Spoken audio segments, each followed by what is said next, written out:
사랑하는 성도 여러분, 평안하셨습니까? 9월 24일 수요일입니다. 함께 찬송가 324장 예수 나를 오라 하네 찬양하심으로 오늘의 말씀 시작하겠습니다.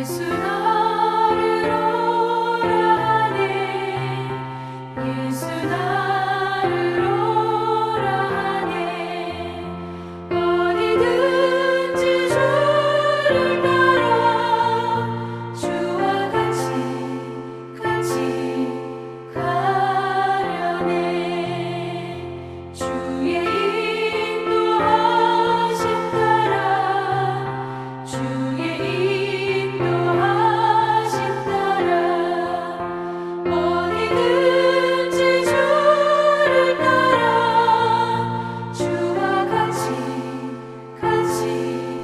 가려네 겟세마네 동산까지 주와 함께 가려 하네 피땀 흘린 동산까지 주와 함께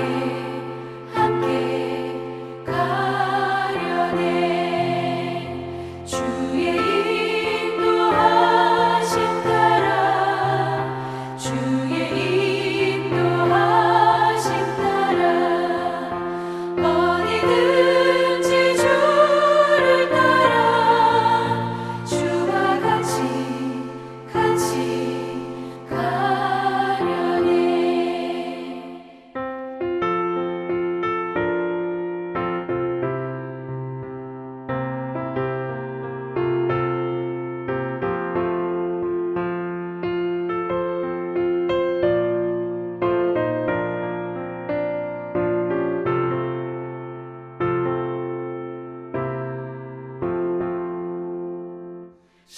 심판하실 자리까지 주와 함께 가려 하네 심판하실 자리까지 주와 함께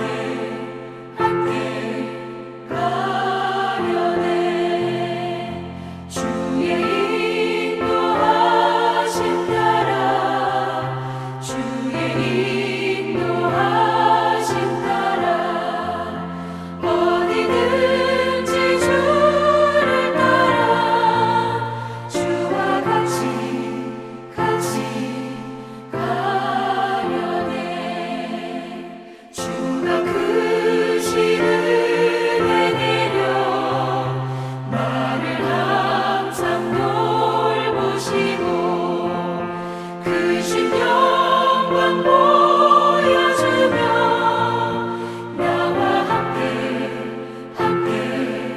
가시네 주의 인도하심 따라 주의 인도하심 따라 어디든지 주를 따라 주와 같이 가려네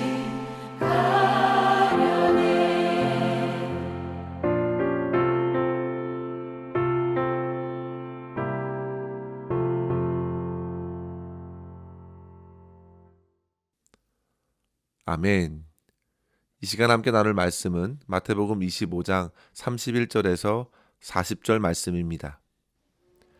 인자가 자기 영광으로 모든 천사와 함께 올 때에 자기 영광의 보좌에 앉으리니 모든 민족을 그 앞에 모으고 각각 구분하기를 목자가 양과 염소를 구분하는 것 같이 하여 양은 그 오른편에 염소는 왼편에 두리라. 그때에 임금이 그 오른편에 있는 자들에게 이르시되 내 아버지께 복 받은 자들이여 나와 창세로부터 너희를 위하여 예비된 나라를 상속받으라.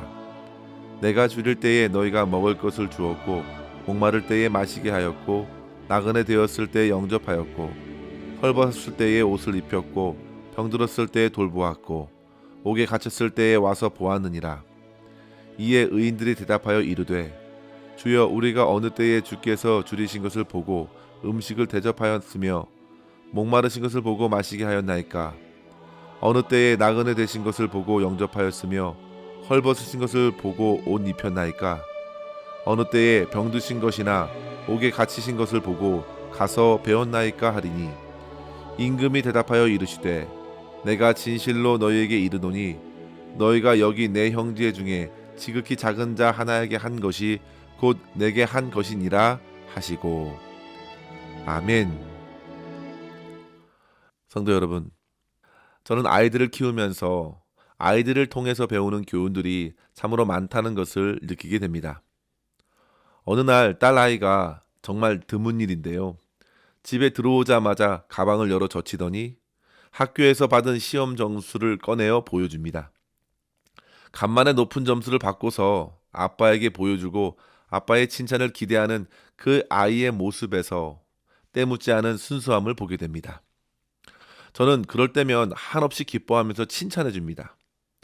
학기가 끝날 즈음에 학교에서 진행하는 시상식에 여러 개의 상을 펼쳐 들고 있는 아이들을 향하여 영상과 사진을 찍는 부모의 마음은 크게 다르지 않을 것입니다. 잘했다고, 수고했다고 칭찬해 줄 것입니다. 그럴 때마다 아이들은 성취감을 느끼면서 더 큰 배움의 열정을 키워가는 것이죠. 그런데 성도 여러분, 우리의 신앙생활도 이와 크게 다르지 않습니다. 아이가 부모와 사람들에게 칭찬을 기대하는 것처럼 우리 믿음의 성도들 또한 하나님의 칭찬을 기대합니다. 운동 선수가 마땅히 경기에 나가서 상 받기를 위해 뛰는 것처럼 농부가 여름철 내내 밭일을 한 후에 가을에 풍성한 수확을 기대하는 것처럼 우리들의 인생을 우리는 살아가면서 귀중한 인생을 허락하신 하나님께 칭찬과 상 받을 것을 기대하는 것은 참으로 당연한 모습입니다. 그런데 성도 여러분, 사람들이 얼마나 악하고 게으른지 모릅니다. 그날을 쉽게 준비하려고 온갖 요령을 피우는 것이죠. 마치 실컷 놀다가 반짝 시험 전날에 공부하는 학생들처럼 평상시에는 설렁설렁 자기 마음대로 살아가면서 그날이 다가올 때에 준비해도 늦지 않다고 생각하는 것입니다. 그들은 모두 때늦게 기름을 준비하려 했던 미련한 처녀들과 같은 것입니다. 성도 여러분, 그날과 그때는 오직 하나님만이 아십니다. 그날은 예고 없이 찾아오기 때문에 우리는 늘 깨어 있어야 합니다. 마태복음 25장은 그와 같이 마지막 때에 벌어지는 심판의 모습들을 세 가지의 비유로 보여주고 있는 것이죠. 기름을 충분히 준비한 슬기로운 5 처녀가 신랑 되신 주님을 맞이하여 혼인잔치에 참여했습니다. 그리고 달란트 비유는 주님께서 이 땅에 맡겨주신 모든 시간과 물질, 재능의 달란트를 가지고 얼마를 남겼는지 주인이 와서 결산하고서는 어떤 이에게는 칭찬을, 어떤 이에게는 책망을 내리는 내용으로 우리를 깨우는 것입니다. 그리고 오늘 말씀은요, 이 땅에서 양과 염소를 나누듯 마지막 때에 하나님께서는 모든 사람들을 그 선악간에 심판하여 나누신다는 사실입니다. 성도 여러분, 누가 하나님의 최종 심판 때를 피할 수 있을까요? 그것은 불가능합니다.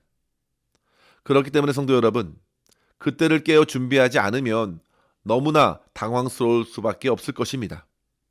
성도 여러분, 여러분들은 주님 앞에 서실 준비가 되셨습니까? 어떤 어르신들은 빨리 데려가 주시기를 구하기도 하시는데요. 하지만 우리는 주님 앞에 서는 것조차도 주님께 맡기며 사는 성도들입니다.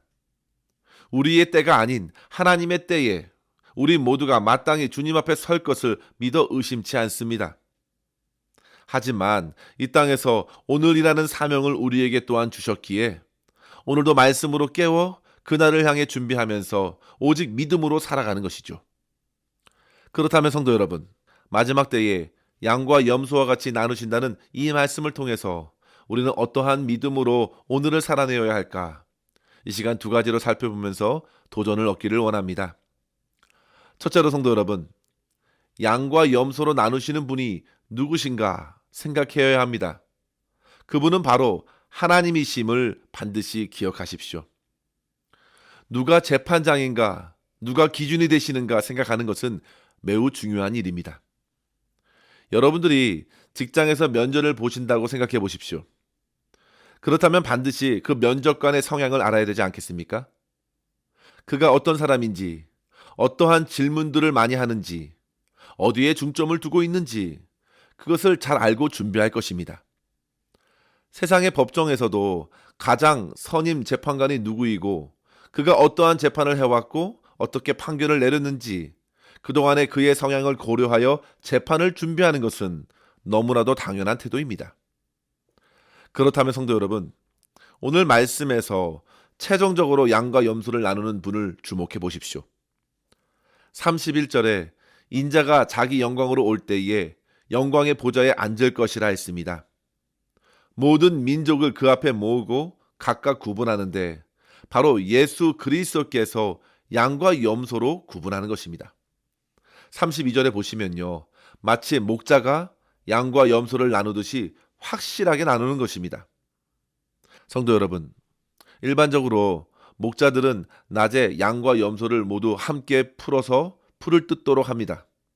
하지만 밤이 찾아오면 염소는 피부가 얇아 실내로 옮겨야 하고 양들은 서늘하게 밖에 놓아야 했기 때문에 이 말씀처럼 나누는 것은 당연한 것입니다. 그렇게 하루의 끝 밤이 찾아오면 목자가 양과 염소를 나누듯이 주님께서는 마지막 때에 나눈다 하신 것입니다. 그 중간 지대는 없습니다. 앞서 살핀 말씀대로 세상 끝에서 한 사람은 올라가고 한 사람은 버려둠을 당하는 것처럼 나눕니다.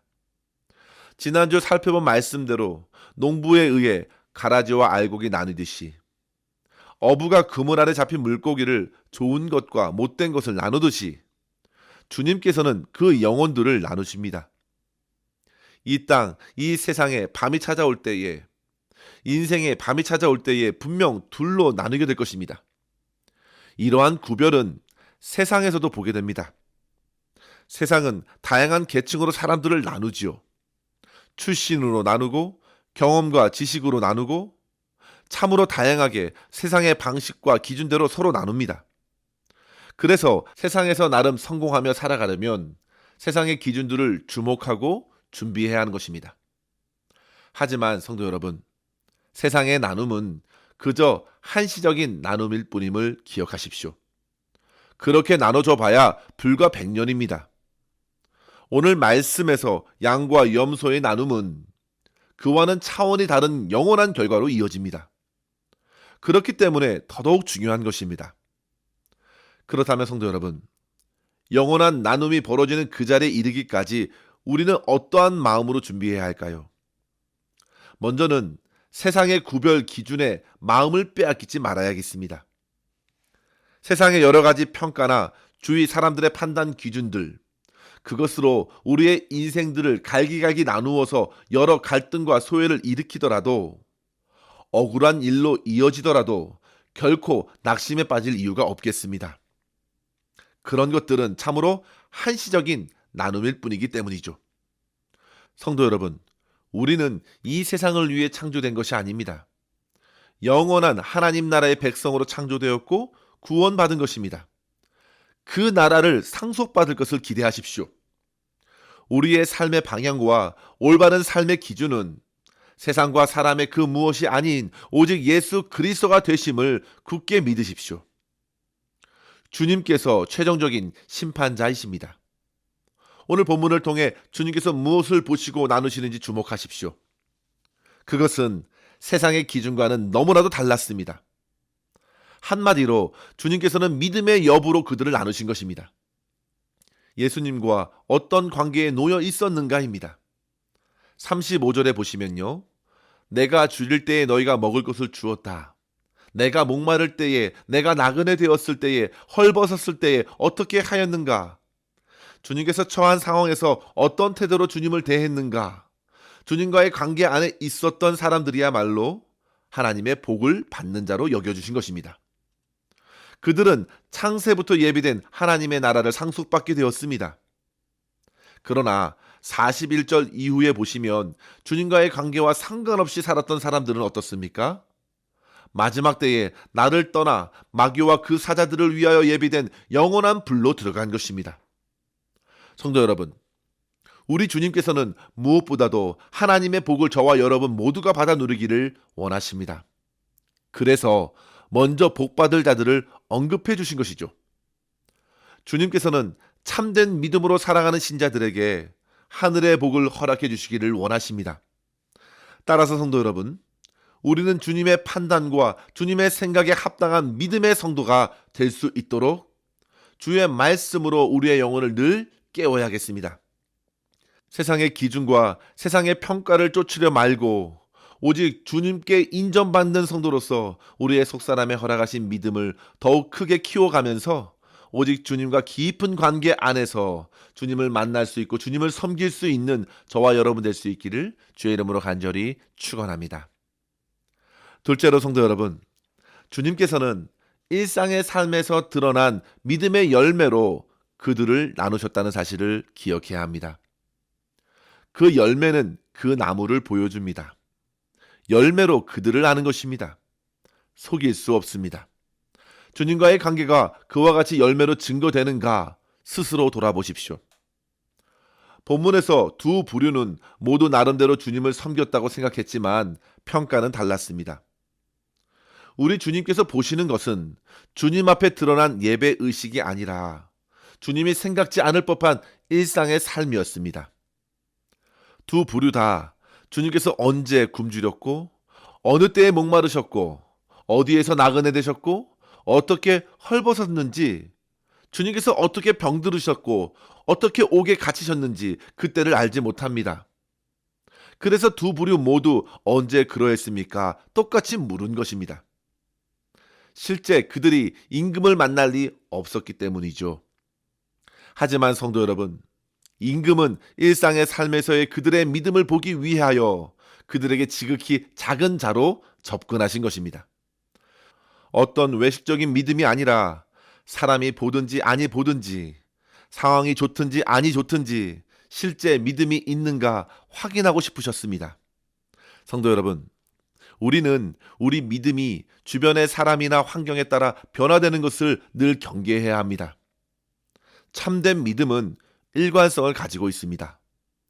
주님을 향한 믿음과 사랑은 교회 안에서나 집에서나 직장에서나 어디든 동일한 것입니다. 대하는 사람이 높고 낮음과 상관없습니다. 부하거나 가난하거나 그의 지위와는 상관없습니다. 그리고 두 번째로 주님께서 지극히 작은 자를 섬겨주셨기 때문입니다. 성도 여러분, 주님의 마음이 지극히 작은 자에게 있었습니다.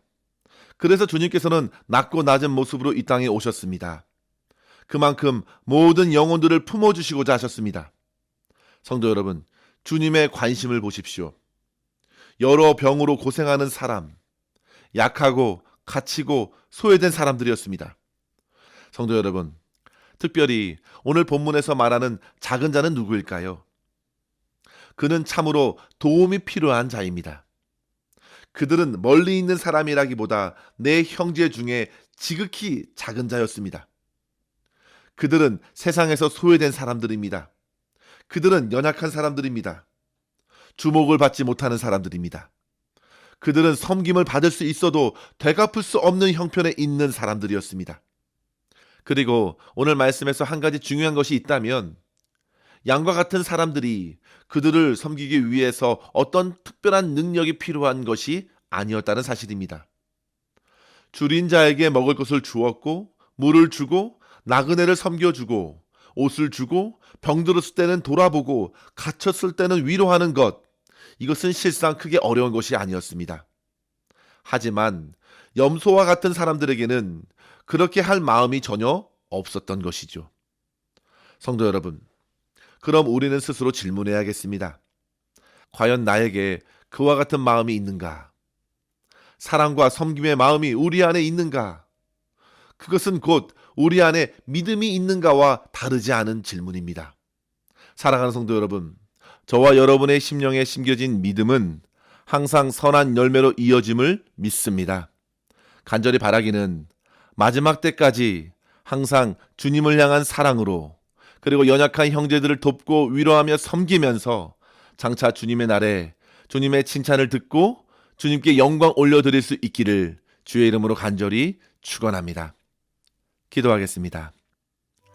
하나님 아버지, 오늘도 저희들의 영혼을 주의 생명의 말씀으로 깨워 마지막 때에 주님 앞에 온전한 믿음으로 설 것을 생각하며 하루를 시작하게 하시니 감사합니다.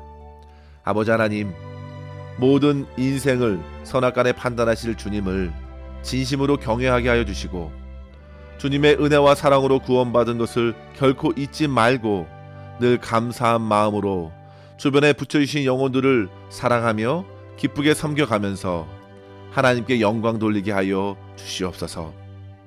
주께서 너희의 착한 행실을 통하여 하나님께 영광이 되게 하라 하셨으니 성령 하나님, 우리의 심령을 변화시켜 주시고 예수 그리스도를 더욱 닮게 하여 주셔서 일상의 삶에서 믿음과 사랑의 열매를 풍성히 맺으며 주님만을 전하는 삶으로 마지막 때를 맞이할 수 있도록 역사하여 주시옵소서.